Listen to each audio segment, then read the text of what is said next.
어제까지 이틀 동안 진행된 김민석 총리 후보자에 대한 청문회는 이 청문회 역사상 몇 가지 기록을 남겼는데, 첫째로 무증인 청문회, 그 다음에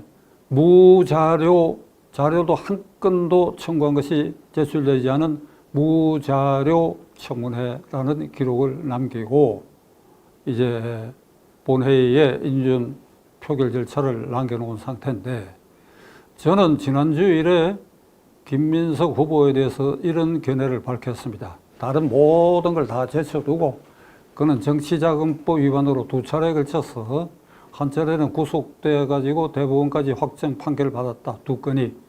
그래서 추징금이 무려 7억 원 이상 이게 추징당하는, 그러니까 큰 규모의 정치자금법 위반인데, 이거 하나만 하더라도 그는 총리 자격이 없다.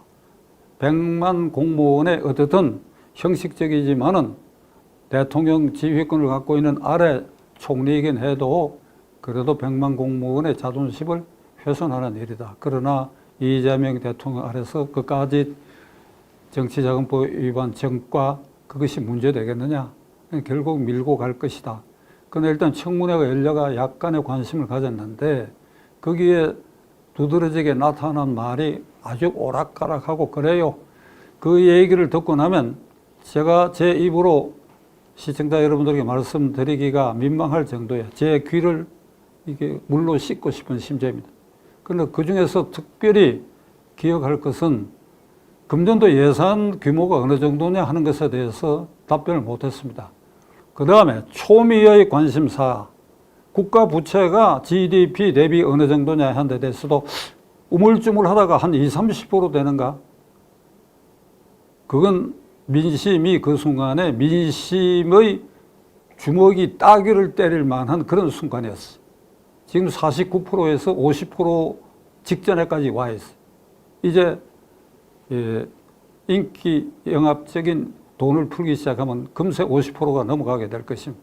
그런데도 20-30%라고 그렇게 얘기를 했어요. 그 다음에 청와대학에서 석사학위 논문 표절 문제도 심각한 문제가 있고, 금전거래, 임대차 문제, 이루 말할 수 없는데 그냥 밀고 나갑니다. 어제 아침에 유력지의 사설에 이런 게 났습니다.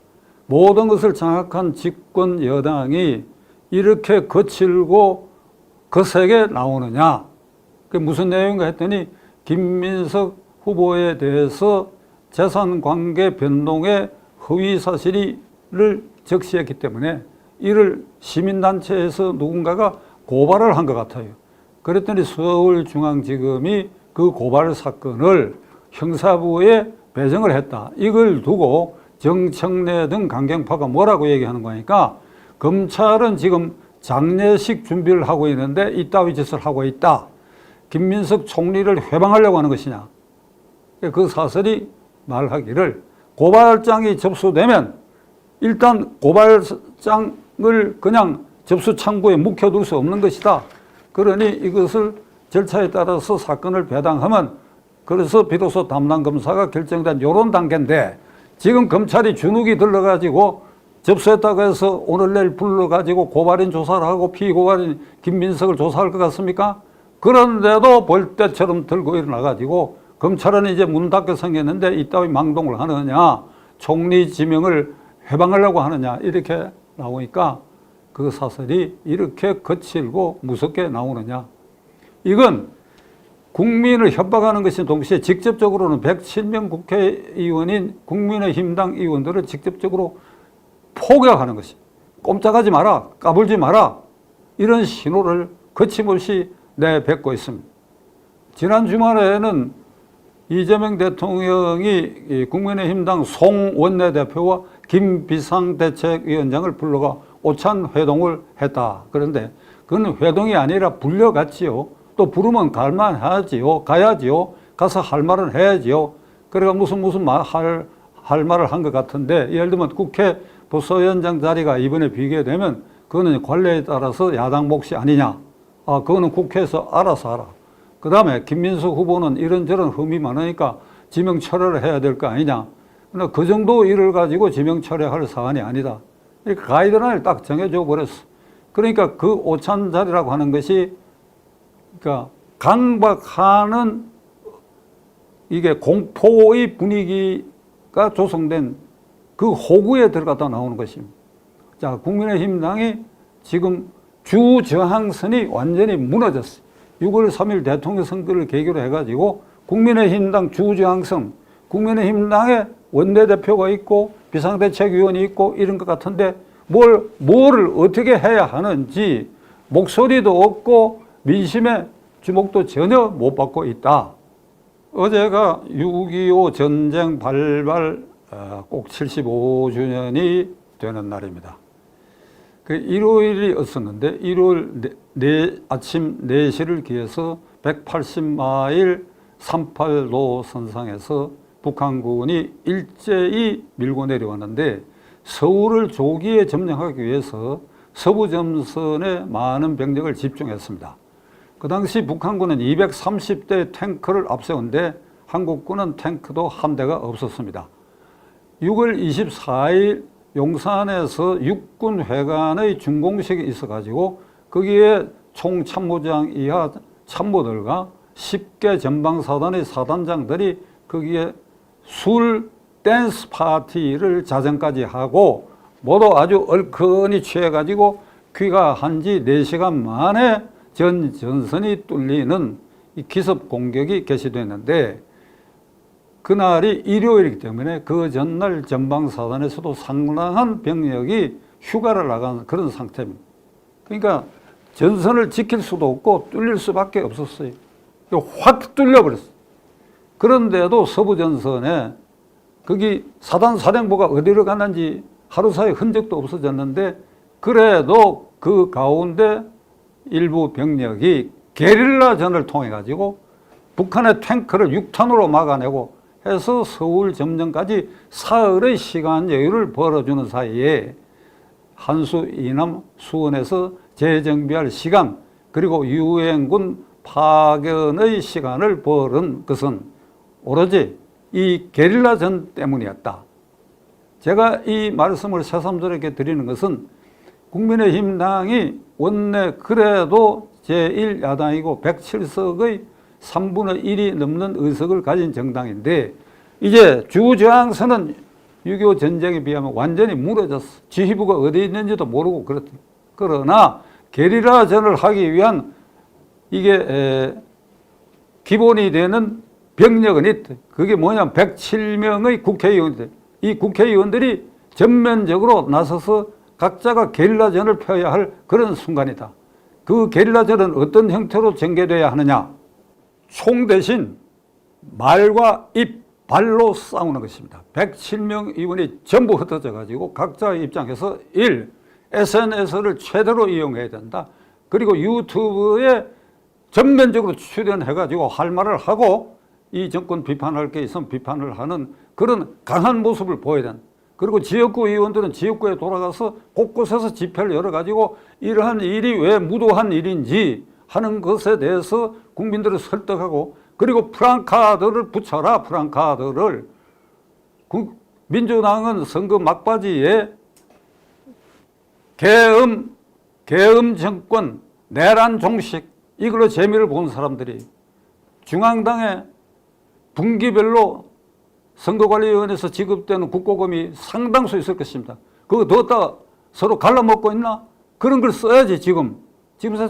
그러니까 프랑카드 전을 통해 가지고 이재명 정권의 무도한 것에 대해서 국민들에게 알리고 그리고 107명이 전부 게릴라 전사가 돼 가지고 유튜브에 그리고 종편에 출연하겠다 그러면 그 출연을 전부가 환영할 것입니다. 좀 민망한 이야기지만 박찬종 TV도 31만 5천 명의 현재 구독자를 갖고 있는데 경우에 따라서는 구독자 수가 사안에 따라서는 60만, 70만 되는 경우도 있습니다. 여러분들 가운데 누구든지 제 유튜브에 출연하겠다 그러면 얼마든지 저는 환영할 생각입니다. 곁들여 민주당 의원들도 왜 국민의힘당 의원만 출연시키느냐 이런 항의가 있으면 그래 당신들도 나와서 얘기하라고 제가 기회를 줄 것입니다. 여기서 저하고 토론할 시간을 갖는 거 그거 제가 바라는 바입니다. 그러니까 107명 의원 여러분들은 몸을 사리고 뒤로 물러서고 계속해서 패잔병으로 몰리면 어떤 일이 벌어지느냐. 만만하게 보고 계속 공격해 들어올 것입니다. 당장은 특검이 있지요. 3개 중에 내란 특검하고 이 김건희 특검이 있습니다. 그 2개의 특검을 통해서 여러분들이 몸을 사리고 뒷걸음질 치면 지금 내란 특검에 아마도 그런 식으로 하면 절반 이상의 국민의힘당 의원들이 특검 앞에 조사를 받아야 될 것입니다. 어떤 조사냐? 너희들도 내란 동조하지 않았느냐? 그러니까 계엄령 해제 결의할 때 왜 본회의장에 안 나타났느냐 하는 거 전부 추궁해가 길을 주게 될 것입니다. 그러니까 그것을 위해서도 거세게 나가면 함부로 부르지 못할 것이다. 이거. 김건희 특검에 대해서도 마찬가지. 명태균에 지금 걸려든 사람이 많이 있어. 그게 크든 적든 그게 서면 이제 완전히 망신당하게 되어 있는데 이걸 이재명 정권은 노리는 것입니다. 여기에 대해서 어떻게 발뺌하고 이를 생각할 필요 없어요. 전면적인 공격 형태로 반격을 개시해야 비로소 그 특검도 누그러뜨릴 수가 있을 것이다. 결론을 내리겠습니다. 제 유튜브도 그렇고 SNS 상에 보면 이 국민의힘당 107명 의원들은 이거 쓸모가 없다. 그러니까 의원직 총사퇴하라 하는 글이 굉장히 많습니다. 그러나 저는 오늘 이 자리에서 여러분들에게 의원직 사퇴를 하고 싸우라고 얘기하지 않으려고 합니다. 그 말 해봐야 여러분들이 엄두가 안 나서 의원직 총사퇴를 할 수 있겠습니까? 다만 이 말은 하고 싶어요. 91년 꼬마 민주당 시절에 현역 의원이 6명이었습니다. 그 3당 합당에 반대하고 야권 의원들이 모인 것인데 이기택 의원 등 저도 그 6명 중에 한 사람이었는데 그때 지금 이제 당장 기억이 안 났지만 어떤 의안을 두고 여당에 대해서 반대하기 위해서 의원회관을 6명이 철수하고 2달 동안 세비를 받아가지고 이걸 모아가지고 자선단체에 기부한 일이 있습니다.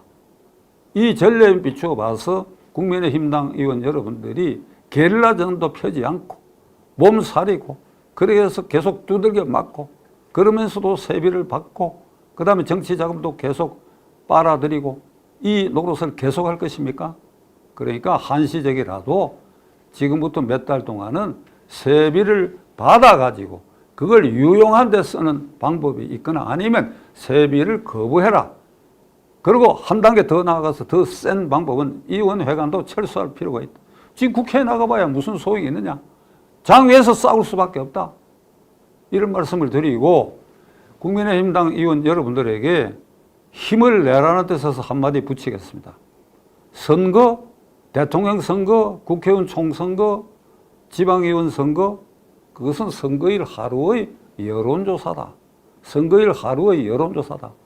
6월 3일 이재명 후보가 얻은 표는 49%. 이걸 선거에 불참한 23%까지 전부 합쳐가지고 이렇게 나누어 보면 이재명을 거부한 숫자가 훨씬 많아요. 그런 점에 있어서 107명 국회의원 여러분들이 그 6월 3일 민심의 동향으로 봐가지고 절대로 외로운 처지가 아니다 이게. 여러분들은 6월 3일 기준으로도 반 이재명 다수 민심을 등에 업고 있는데 그대들이 안 싸우기 때문에 의원직 사퇴하라는 소리까지 나오게 된 것이다. 이 점을 명심하시기 바랍니다. 좀 지켜보겠습니다.